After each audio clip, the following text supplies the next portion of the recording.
अस्सलाम वालेकुम dear friends, कैसे हैं आप सब। मैं अस्मा अंजुम। आज के इस वीडियो में हम आज जो पेपर हुआ है 20 अगस्त 2023, तो पेपर फर्स्ट का ये उर्दू लैंग्वेज फ़र्स्ट है, तो उसके सिर्फ पेडागोजी के क्वेश्चंस देखेंगे।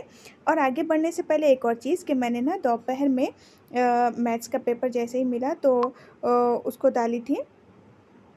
तो मैथ्स का जो फर्स्ट क्वेश्चन था फ्रेंड्स, उसमें ना 550 लिखा हुआ है। एक वहाँ थोड़ा सा करेक्शन था, तो मैं इस वीडियो में बता देती हूँ। एक 5 रुपीज़ था प्लस 2 रुपीज़ था, और 5 कॉइन थे 50 पैसे के। ठीक है, तो वहाँ उतना एक देख लेने का है, तो आंसर 0.50 होगा, यानी कि 50 पैसे कम पड़े उनको 10 रुपए के लिए। सिर्फ इतना ही बताना था, क्योंकि वहाँ पे ना 5 भी लिखा हुआ था। तो फिर आगे बढ़ जाते हैं अब हम डायरेक्ट फटाफट आपको पेडागोजी के, क्योंकि पैसेज तो आप खुद कर लेते, पेडागोजी के जो क्वेश्चंस है वो हम देख लेंगे 15 क्वेश्चन, और फिर बाद में आपने आंसर की से उसे टैली कर लेना। फर्स्ट दिया गया है 91 वाला, डायरेक्ट क्वेश्चन से ले लेती। 91 है पढ़ने के तरीक़े। अब पढ़ने के तरीक़े में पेशगोई, इस्तंबाती अंदाज़, सियाक़ से मायने अक्स करना, गैर मुताल्ला, मतन की तरतीब व तंज़ीम, ये पूरे दिए गए हैं फ्रेंड्स। अब यहाँ पे आपको आंसर देखिए जिनका पेपर मिला है, तो यहाँ टिक है, लेकिन हम देख लेंगे कि कौन से राइट और कौन से रॉन्ग है। अब देखिए यहाँ पे है पढ़ने के जो तरीक़े, तो पेशगोई, तो सबसे पहला जो है, तो उसमें अगर आप ये पूरे पढ़ो तो देखिए 5th नंबर का जो है कि मतन के मायने व मफ़हूम को समझने के लिए उन्वानात और तस्वीर की मदद लेता है। तो हम पेशन गोई या पेश गोई प्रिडिक्ट में हम क्या करते हैं, अंदाज़ा उस चीज़ से लगा लेते हैं। तो पहला जो है अलीफ़, अलीफ़ का यहाँ है 5, तो देखिए यहाँ पे अगर एक भी आप ढूंढ लेते तो आपकी पूरी सीरीज़ राइट हो जाती। तो अलीफ़ का 5 है, तो फिर बाकी आपके पूरे वहाँ पे राइट हो गए। तो अलीफ़ का 5 है, बे का 1 है, जिम का 2 है, दाल का 4 और हे का 3 रहेगा।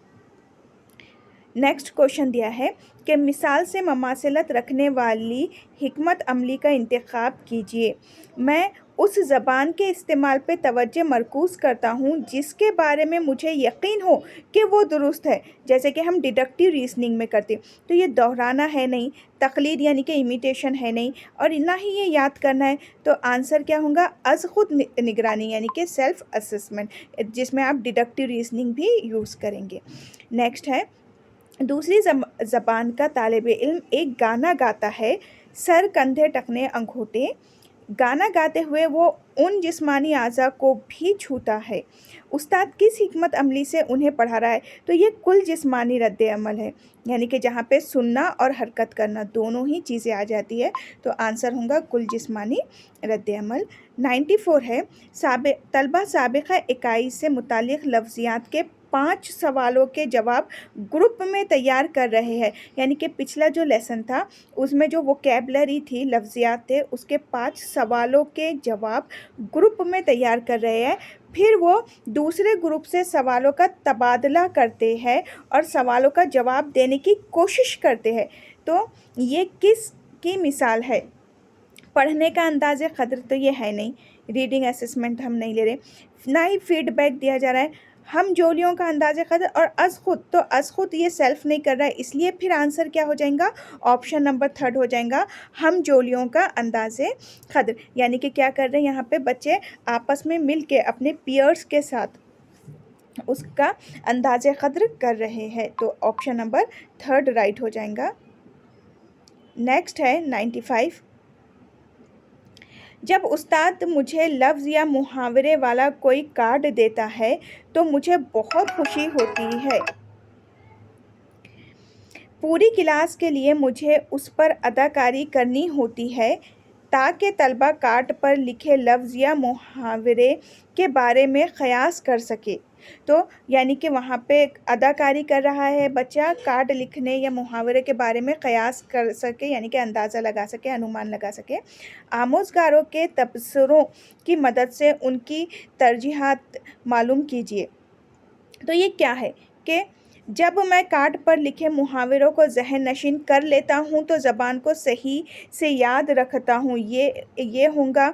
या फिर जब मैं सुनता हूँ तो ज़बान को सही से याद रखता हूँ, मतलब सुन के याद रखना फिर याद आ गया।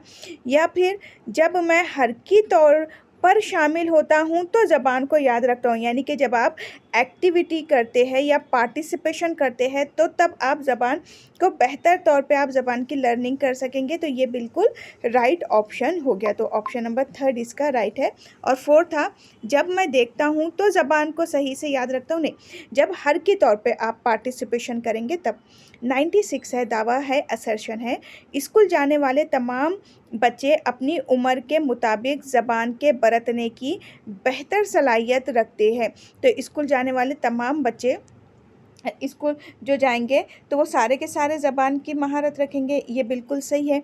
और दलील क्या दी गई है कि लिसानी व सकाफ़ती तनु यानी कि डाइवर्सिटी के बास वो अपनी सलाहियतों को बेहतर तौर पे नहीं कर पाते हैं। तो नहीं कर पाते हैं ये गलत हो गया, वो कर पाएंगे। तो यहाँ पे क्या है कि ऑप्शन नंबर देखिए, अलीफ राइट हो जाएगा, एक राइट हो जाएगा कि अलीफ सही है लेकिन बे सही है क्या, नहीं है। नेक्स्ट है, 5वीं जमात का माजिद अपने उस्ताद, दोस्त, यहाँ तक के 2 साल के बच्चे से भी मुख्तलिफ अंदाज में बात करता है। यानी कि बच्चा अपने उस्ताद से, दोस्त से, और 2 साल का बच्चा है तो उससे भी मुख्तलिफ अंदाज में बात करता है। ज़बान की इस खुसूसियत को क्या कहेंगे? देखिए, जहाँ पे बच्चा मुख्तलिफ अंदाज में बातें कर रहा है, यानी कि अलग अलग तरह से, तो रोज़मर्रा ये है नहीं ना, फितरत पसंदी है। अब बची 2 चीज़ें, एक है मानियात यानी कि वोकैबलरी, मानियात, अब यहाँ पे ना सिर्फ मानियात लिखा हुआ है यानी कि वोकैबलरी, आम मानियात या आसान लफ्ज़ियात वग़ैरह यहाँ पे यूज़ नहीं हुए हैं, तो मानियात ये है नहीं। तो फिर ऑप्शन बचा हमारे पास बोलने का अमल, तो ये बोलने का अमल है। नेक्स्ट है, एक माँ देखती है कि उसका बच्चा बाज़ औक़ात ऐसी बात करता है जो कि उसने किसी बालिग़ को या उसके भाई बहनों को करते हुए कभी नहीं सुना था। यानी कि वो ऐसी बात कर रहा है जो उसने सुना ही नहीं। वो तज़बज़त में पड़ जाती है क्योंकि उसका मानना था कि बच्चे अपने ख़ानदान और आसपास के लोगों की नक़ल करके ज़बान सीखते हैं। इसका ये मानना किससे मुताबिकत रखता है? तो इसका ये जो मानना है कि बच्चे आसपास के लोगों की नक़ल करके ज़बान सीखते हैं, तो ये किसका मानना है? अब देखिए, यहाँ पे है तामीरियत पसंदी, मुक़ामियत पसंदी है नहीं ये, और किरदारियत पसंदी नहीं है, कसीर लिसानियत भी नहीं है, ये तामीरियत पसंदी होना चाहिए। क्योंकि देखिए, अब यहाँ पर क्या बोला गया है कि बच्चे अपने ख़ानदान और आस-पास के लोगों की नक़ल करके ज़बान सीखते हैं। तो ये बात कहाँ की गई थी? यही बात स्किनर के हिसाब से भी है और वाइगॉट्स्की के हिसाब से भी है कि बच्चे आस-पास लोगों से सुनते हैं, फिर नक़ल करते हैं और ज़बान सीखते हैं। कि चॉम्स्की के हिसाब से भी आप देख लो, स्किनर ने भी यही बात बोले थे, वाइगॉट्स्की ने भी यही बात बोले थे। तो ये तामीरियत पसंदी है। तो ये असल में ये क्वेश्चन में ना देखिए, एक बच्चा वो है कि जो बिना सुने ही बोल रहा है, तो इसलिए ना थोड़ा कन्फ्यूजन ये हो सकता कि किरदारियत पसंदी, लेकिन कसीर लिसानियत तो ये है ही नहीं जो ये टिक करे किसी ने, मुक़ामियत भी नहीं है, ये तामीरियत पसंदी ही होगा। क्योंकि नीचे की लाइन में ना क्लियर दिया गया है कि वो आसपास के लोगों की नक़ल करके ज़बान सीखते हैं। तो आप इसका आंसर की में देख लेना, लेकिन तामीरियत पसंदी ये राइट होगा आंसर। बच्चे में आगे चलकर एकाडमिक महारतों को बुनियाद फराहम करने वाली रस्मी ख़्वानदगी की तालीम शुरू होने से पहले फ़रोग़ पाने वाली महारतों को कहते हैं। तो क्या कहते हैं उन्हें? नए अनासिर कहेंगे या फिर नई दरसियात कहेंगे, नई ख़्वानदगी या नया हल? तो देखो, ये नया हल है नहीं, नई ख़्वानदगी बोलते नहीं, नया दरसियात नहीं, तो ये नए अनासिर इसका राइट आंसर होगा। तो ऑप्शन नंबर 1 इसका राइट होगा। नेक्स्ट है, दादी माँ घर पर बच्चों को कहानियाँ पढ़कर सुनाना पसंद करती है। इस तरह वो बच्चों को नई किताबों और ख़यालात से मुतारिफ़ कराती है और बच्चे भी इस पूरे अमल में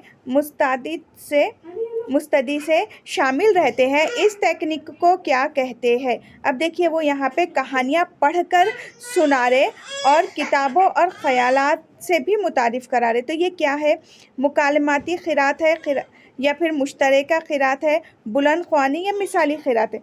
अब देखिए ये बुलंद ख़्वानी है कि वो कहानियाँ पढ़ के सुना रहे, लेकिन वो नई किताबों और ख़यालात से भी मुतारिफ़ करा रहे, तो फिर ये बुलंद ख़्वानी यहाँ पे है नहीं, मुश्तरका क़िरात है नहीं। अब देखिए दो चीज़ें बच गई, एक तो मिसाली क़िरात है ये, तो मिसाली क़िरात ये है नहीं, ये मुकालमाती क़िरात हो जाएंगी फिर। तो ऑप्शन नंबर फर्स्ट राइट होगा। नेक्स्ट है क़िरात की तदरीस का वो तरीक़ा जो हुरूफ और सूतियों जैसे बुनियादी अनासी से शुरू होता है और बच्चों को बताता है कि मजमूई क़िरात शुरू करने से पहले सूतियों को जोड़कर अल्फाज बनाए जाए। तो ये नीचे से ऊपर की सरगर्मी है, जहाँ पे हम सबसे पहले बच्चों को आवाज़, फिर हुर्फ, फिर जुमले इस तरह लेकर जाते हैं। तो ये ऑप्शन नंबर 2 होगा। दावा है अलीफ के सूती हिज्जे दुरुस्त हिज्जे की आमोजिश की सलाहियत पर सूती हिज्जे दुरुस्त हिज्जे की आमोजिश की सलाहियत पर ख़त्ज़न लगाता है, ये दावा दिया गया है। और दलील है जब छोटे बच्चे रिवायती हिज्जे के बजाय अपने ईजाद करदा हिज्जे को बरतते हैं तो ये दुरुस्त हिज्जे की आमोजिश की सलाहियत पर ख़त्ज़न नहीं लगाता है। दर्ज झैल में से मौजू तरीन का इंतखाब कीजिए। अब देखिए यहाँ पर स्पीकिंग के बारे में बोला गया है, आवाज़ के स्पीकिंग के बारे में बोला गया है। तो यहाँ पे हम क्या करेंगे, आवाज़ यानी कि साउंड को देखेंगे। तो सूती हिज्जे दुरुस्त हिज्जे की आमोजिश की सलाहियत पर ख़त्ज़न लगाता है। सूत यानी कि क्या, साउंड। अब आप उसके हिज्जे करेंगे तो ये बिल्कुल क्या है, राइट है। लेकिन दलील क्या है कि जब छोटे बच्चे रिवायती हिज्जे के बजाय अपने ईजाद करदा हिज्जे को बरतते हैं तो ये दुरुस्त हिज्जे की आमोजिश की सलाहियत पर ख़त्ज़न नहीं लगाता। तो ये गलत हो गया। तो ये सही है, लेकिन इसके रीज़न के हिसाब से ये दलील गलत हो गई। तो अलीफ हमारा राइट है और बे उसकी दलील नहीं है। तो ये क्या हो जाएगा, ऑप्शन नंबर सेकंड इसका राइट हो जाएगा, ऑप्शन नंबर सेकंड। नेक्स्ट है नई ज़बान की आमोजिश के वक्त तलफ़्फ़ुज़ के मुनफरिद उसूलों के बाज़ बहुत से तलबा में अक्सर एतमाद की कमी होती है। इस कमी पर काबू पाने का एक तरीक़ा ये है, क्या तरीक़ा है कि काउंसलर की मदद से बोलने का खुसूसी आप तिब्बी इलाज कराएं। तो ये बिल्कुल सही नहीं है। क्लास में ऐसी खेल की शक्ल में सरगर्मियाँ अंजाम दें जिनमें ज़बानी तामुल हो, ये बिल्कुल सही है। तो ऑप्शन नंबर सेकेंड राइट हो जाएगा। नेक्स्ट है तीसरी जमात का उस्ताद आमोज़गारों को नए अल्फाज देता है। दर्ज झैल में से कौन सा तरीक़ा नए अल्फाज दर्ज कराने के लिए सबसे मौजू और मौसर है? तो उस्ताद को अल्फाज के मायने की वजाहत इन सियाक़ में करना चाहिए जिनमें वो इस्तेमाल करता है, ये बिल्कुल राइट है। तो ऑप्शन नंबर 1 राइट हो जाएगा। उस्ताद को अल्फाज का मुख्तसर तारुफ़, ये रॉन्ग हो गया, मुख्तसर नहीं कराना है। उस्ताद अल्फ़ा के मायने तख्ते सियाह पर लिखेंगे, यहीं से कैंसिल हो गया। उस्ताद को अल्फाज के साथ उनके मुज़दार भी बताना चाहिए और उनकी ज़बान में मायने भी बताना चाहिए, ये राइट है। लेकिन और राइट जो अगर आप स्ट्रॉन्ग आंसर देखेंगे, ऑप्शन देखेंगे तो होगा ऑप्शन नंबर 1। नेक्स्ट है ज़बान की आमोजिश दैस होती है माहसल प्रोडक्ट, अमल, प्रोसेस, महारत, स्किल एंड इक्तिसाब, एक्विजिशन। तो ये एक्विजिशन, महारत, अमल है नहीं, आमोजिश एक अमल होता है। तो ऑप्शन नंबर सेकेंड राइट हो जाएगा कि आमोजिश एक क्या है, अमल है। तो देखिए फ्रेंड्स, यहाँ ना मैंने आपको पेडागोजी के 15 क्वेश्चंस करा दी और जो आगे के हैं नज़्म और इस्तेबात पे तो वो आप कर सकते हैं, इसलिए नहीं करें ताकि ना आप लोगों का भी टाइम सेफ हो जाए कि आपको सिर्फ आंसर ही चाहिए थे। तो और महा टीटी और सीटीईटी की नेक्स्ट बैचेस, महा टीटी की भी और सीटीईटी की भी उर्दू एंड इंग्लिश मीडियम के लिए नेक्स्ट बैचेस स्टार्ट हो जाएंगी सितंबर से। यहाँ पे ऑनलाइन और ऑफलाइन दोनों ही मोड पे होंगी ये, और यहाँ पे कॉन्टैक्ट नंबर ऑफलाइन के कॉन्टैक्ट नंबर दिया गया है और ऑफ़लाइन के लिए एड्रेस दिया गया है। ऑनलाइन ये टीचमिंट ऐप पर होंगी। और एक और चीज़ कि महाराष्ट्र वक्फ बोर्ड 2023 की भर्ती है जहाँ पे 60 वैकेंसी है वफ़ बोर्ड में, और यहाँ पे उर्दू मीडियम के ही तलबा के लिए है ये। तो आप इसके लिए भी क्लासेस जॉइन कर सकते हैं असर इंस्टीट्यूट से। ऑफ़लाइन के लिए यहाँ पे एड्रेस है और कॉन्टैक्ट नंबर दिए गए हैं। आप व्हाट्सएप मैसेज या कॉल कर सकते हैं। ये भी बैचेस स्टार्ट हो जाएंगी सितंबर से ही। तो वीडियो को ज़्यादा से ज़्यादा शेयर कीजिए, और आंसर के लिए आंसर की का भी वेट कीजिए। अगर कुछ हमारा मैच नहीं होता तो आप वहाँ से भी टैली कर लीजिए। वीडियो को शेयर कीजिए। Take care. अल्लाह हाफिज़।